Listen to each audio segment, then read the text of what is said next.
Good day, brethren. The good captain here from CapnsKustomWorks. Back with a fall Hopvest Hopdate. We're going to be harvesting some of these delicious hops today. I have with me a fine Oscar's Chocolate Oatmeal Stout out of Black River Falls, Wisconsin. Only a handful of hours away. Good stuff. So some of these fine hops that you took a look at earlier in the season, we're going to be harvesting them now. So let's see how that goes. Okay, so the wild caught number 1. All you see here hanging on the left side down the post. If you watch the 4th of July Hopdate video, you may remember all that trying to eat the entire pear tree. That is a lot. I climbed up there and essentially unwound the vast majority of it and did some yanking and pulling, and we got most of it down there.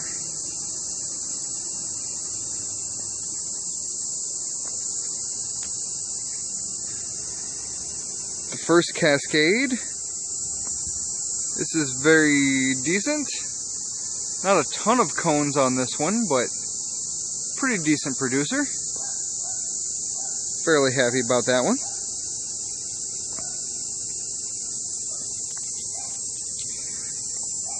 Here's the Magnum. For a first year, I am fairly happy with the Magnum.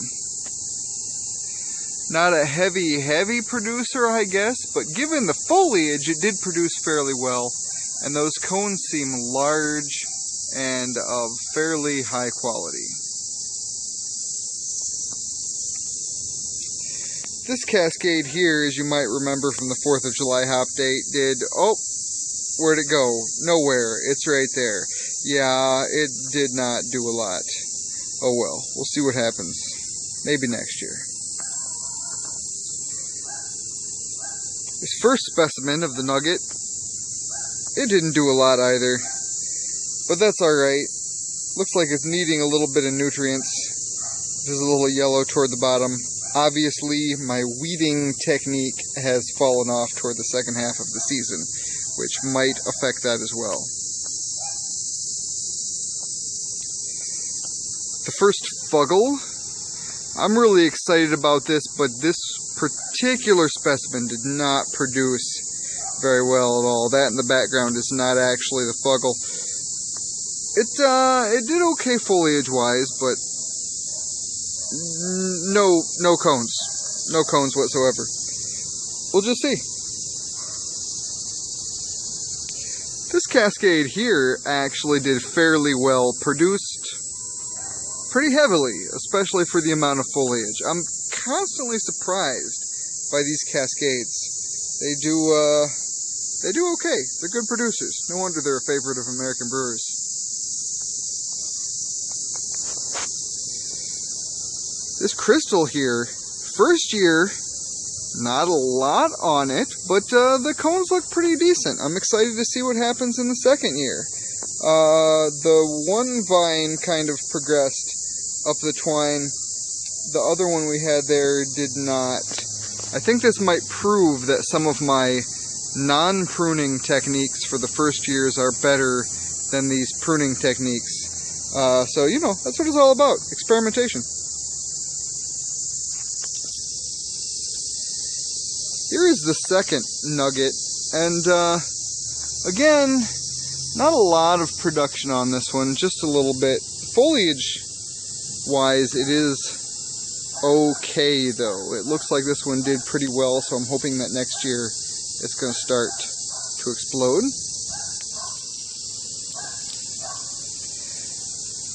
This cascade here, if you remember, again, back to the 4th of July Hopdate I did earlier this year, this was the one that was just brimming with cones very early in the season, and yet they are pretty much gone now. I kind of fear that this particular specimen has something of, I don't know, maybe a fungal infection or something. Its cones seem to have been pretty much eaten. I do not believe that its insect infestation, as it has not readily spread. It's just this specimen, it was exploding way early, and now the cones are all pretty much gone, except for a few, but I don't think I'm really going to worry about harvesting any from these. Even some of those that were away from the main body of the plant are still somewhat eaten, which is another thing that leads me to believe that it's pathogenic as opposed to insect. The Sriracha Ace, of course, like we said in the 4th of July Hopdate, yet again, harkening back to that video, the Sriracha Ace, it's beautiful. I'm glad to have it in my collection. It is a very high alpha variety, and it did not grow a great deal in its first year. So, you know, high hopes for next year. A little bit of insect damage as well, but it's obviously not the cause, because that's just at the very ground leaves. So I think it's due to being a high alpha. It just took forever. Now, this guy, lady rather, right here, the wild caught specimen number 2, other than a couple fallen dead leaves in there, which don't look good on film. But this one, that produced pretty well, and it's got a heavy crown. You may notice, seeing the fence, it's a bit above the fence, but we experimented with using nylon cord this year instead of cable, and well, that experiment proved a failure. Due to the weight of some of these larger specimens, it fell right down, and this one in particular is partially to blame. Produced fairly well. In comparison to the foliage, it's not the heaviest producer, but it is up there, and hoping, especially due to some of the really good, I don't know if it'll focus in there, see some of the good production, but there's some good resinous production in wild caught number 2. So hopefully some of these wild specimens, oh, I just touched my nose, it smells delicious. So hopefully some of these wild specimens will produce some good brews. Now this fuggle, I am surprised. This over here is the next specimen, so let me press that out of the way. But this fuggle, for having remarkably low foliage, for it being a first year, this fuggle did, you know, okay. It did more cones than some of my first year specimens that I have seen, and you know, we'll use them for something, and then we'll hope that next year it continues that production ratio, in which case we're going to have some fine British ales. Now this cascade here, this has proved to be the big winner of the collection. And look at those. Cascades are known for their long cones, but still, wow. I mean, these are approaching fir cones with some of these. These are just massive and long, and hopefully they're gonna make some fine brews. Looks like the resin production on some of those is actually fairly good as well, which is, you know, not the strong suit of cascades necessarily, but they're producing well, they're resining up well, and those tips are just starting to brown. The cascades were definitely among the earliest of producers, and it is ready. It is ready to be harvested for sure. Now this nugget here, actually, of the 3 nugget specimens that I put in just this year, I put them in this year, but they were already established greenhouse specimens. So I was hoping for good results, and this one is by far the best. There is a very decent production on that. Not massive by any means, but you know, it's been potted for at least a couple years. So that gives me hope that this one will continue to produce well, and hopefully next year we're going to have just an outpouring of production, hopefully as much as some of those good cascades. Now the Chinook. This Chinook actually was when I planted it, again, harkening back to that 4th of July hop date. I think I mentioned in then that I was surprised by the growth. This was easily the largest amount of growth in the package before I received this one. This is a first-year specimen. I put in a chunk of rhizome this year. The foliage production is not bad. It's not massive, but it's not bad. There's a little bit of sag to that line, but that line is easily at 6.5 foot-ish or so, even given the massive amount of sag. Oh, look at, oh, he disappeared. Oh, little chipmunk friend. Oh, I want to be on video. Anyway, that guy got up to about, 6.5 foot at the tall one, maybe 6 foot at the shorter one.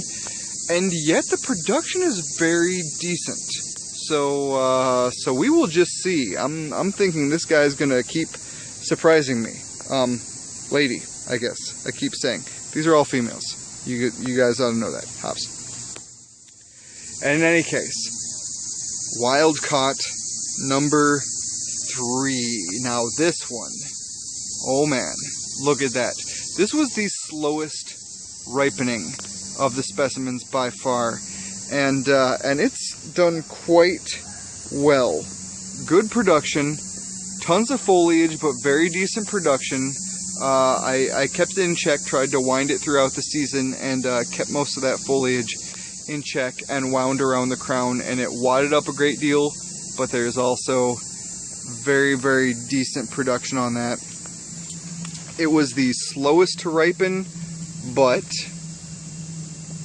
resin I'm breaking a little bit. But resin productions look very decent. And that smells good too. Good planty smell on that. So we'll see how this will do. Let's pull some of these off here and get them on a drying rack, shall we?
There you have it, brethren. We have half a pool table full of hops. That's a scientific measurement, right? We're going to get a final measurement on all these once we get them dried, and I don't know that they'll dry here entirely. We'll probably put some in the dryer and speed up the process, especially some of these larger batches. As you can see, the cascade, we did quite well on that. All the wild caught specimens, we're going to keep those differentiated for now, because even though I discovered them in the wild in the same area, they do seem to have some differing characteristics physically, so we're going to do a couple brews on them and see how they perform. And then all of these are first years, a little more exotic, not really exotic, but you know, for the American palate perhaps. We got the Magnum, Crystal, the Nugget, Fuggle, and the Chinook. Looking pretty good. So those ought to get, you know, small batch a piece out of those, just see how they perform. And if judging from these established ones is anything to look at, then I think next year hopefully we will have at least 1.0 pool tables of hops. We will just see. Well, thanks for being with me again, brethren. And we'll see you all again in the real near future, whether you like it or not. Much love.